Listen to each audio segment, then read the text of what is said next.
Good morning, students. In this session of data handling, we are going to learn how to draw bar graph, double bar graph, and then we are going to learn the concept on probability. Now, students, in your previous class, you learned how to draw a frequency distribution table, and then we learned how to draw a pictograph also from that given table, from the given data. And we learned how to draw a bar graph also. So, first of all, if I ask you what is a bar graph, then bar graph is a representation of numbers in the form of bars of uniform width. As you can see here, the width of these bars is uniform, that is same, right? So, we have defined bar graph as the representation of numbers in the form of bars of uniform width. It is a graphical representation of data, right? Now, students, let's recall through a very interesting example. A teacher asked in the class to the students that which is your favorite color, and this was the data collected. Now, let's represent this data in the form of bar graph. So, as you can see, it's clear from the bar graph that red color, the height of this bar is the highest, the maximum, and height of this bar, that is with pink color, is minimum. So, it is easily interpreted that red is the favorite color and pink is the least preferred color of the students, right? Now, students, once the graph is in front of us, we should know how to interpret it also. For example, here we are given sale of number of bulbs sold in a week from Monday to Saturday. So it's easily depicted from here. From the height of the bars, we can say that on Monday the sale was maximum and on Friday the sale was minimum. And we can answer the given questions if required from this seeing the bar graph only, we can interpret it, right? Now, students, let's come to double bar graph. Double bar graph helps to compare two collections of data at a glance. Earlier, we were drawing just one, like we compared we just drew the color. Now we are comparing the two data. Like here, we are shown here that in the month of July and August, how much was the sale of the ice creams. So as we can see, first of all, we have to depict here, first of all, we have to show, represent here that July month will be represented and August month will be, to differentiate, we have taken July month with blue color and August month with the pink color. So here we can differentiate the data that we can see here in first week, number of ice creams sold in the month of August is 800, whereas it is in July it is 500. So sale of ice creams is more in the month of August.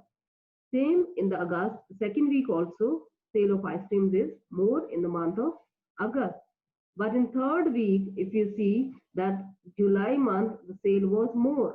So we are comparing. So to compare, we draw a double bar graph to compare the two results.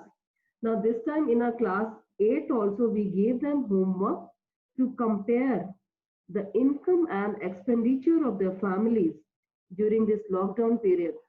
So they were given to draw a double bar graph to compare these two things, their income as well as their expenditure.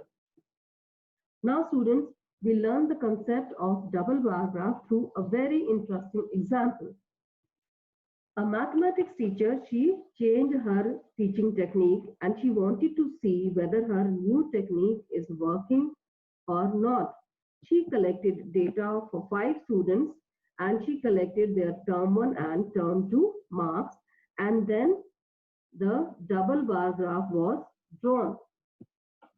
Term 1 is shown by blue color and term 2 is shown by red color.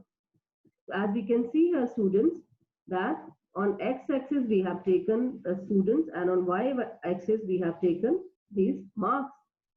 So you can see here the red color, the height of this red bar is more. This red is term 2 and for all the students, as we can see that height of these red bars is longer. This is more than the blue colored bars.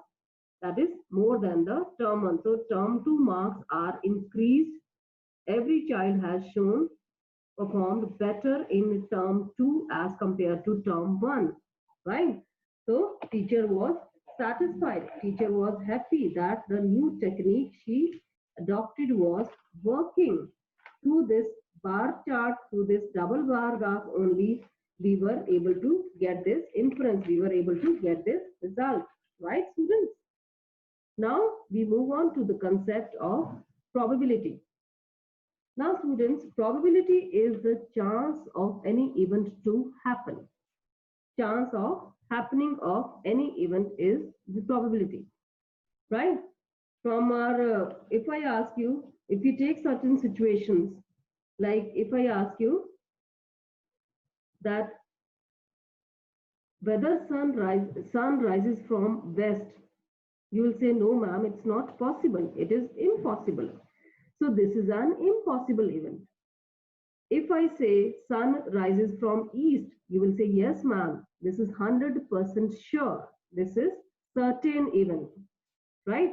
Sun rising from east is a certain event. It is a universal truth, right? And if I ask you that on throwing a die, you get a number 7, you will say, no ma'am, it's not possible because a die has only 6 numbers from 1 to 6 on all its faces, right? If I ask you that when you flip a coin, you toss a coin, what is the probability of that you will get heads? So you will say that, ma'am, it may or may not happen. We may get heads or we may not, or we may get tails. If I ask you, what is the probability that it will rain today? So again, you will say it is not certain. It may or may not rain. So students, what we want to show here is that for certain events, the probability is always 1 for certain event, which is sure shot, 100% sure shot to happen. And for any impossible event, the probability is 0. And rest of the values lie between 0 to 1. Thus, we can say that the minimum value of the probability is 0, whereas the maximum value of probability is always 1, right? And how do we define probability? We define it as that probability is equal to the number of favorable outcomes divided by the total number of outcomes. Like here we can see that when we toss a coin, the total number of outcomes are heads or tails. So probability of getting either head or tail is 1 upon 2. 2 is the total number of outcomes and probability of getting head is the favorable outcome. So probability is 1 upon 2, that is 50%, right? So another question for practice, we can see here, student, that on throwing a die, if I ask you what is the probability of getting an even number, and then the next part is the probability of getting a number greater than 5. So let's see. Now when you throw a dice, all possible outcomes are 6. There are 6 possible outcomes when we throw a die. These are 1, 2, 3, 4, 5 and 6. So which are the favorable outcomes if you want to find out the probability of getting an even number? Now from here we can see that even number is 2, 4 and 6. So there are 3 even numbers, 2, 4 and 6. So probability of getting an even number is equal to 3 upon total number, that is 6. So it is equal to 1 upon 2, right? Now probability of getting a number greater than 5. Numbers are there which are greater than 5. There is only one number 6. So the probability is 1 upon 6, right? I hope you have understood. Now try to find out the probability of getting red on the wheel. For that, what you will do, students, you will count how many possible outcomes are there. 1, 2, 3, 4, 5, 6, 7 and 8. And red is on how many parts? 2 parts. So the probability of getting a red color is 2 upon 8, which is equal to 1 upon 4. And if I ask you what is the probability of getting a green color, we'll say it is one part is green. So 1 out of 8. That is 1 upon 8. I hope the concept of probability is clear to you. Any doubts, students, we can take it in the class. And this is your homework, just to try. Try these questions and you will enjoy doing these questions, students. Any doubts, we will be taking up in the class when we meet. Thank you.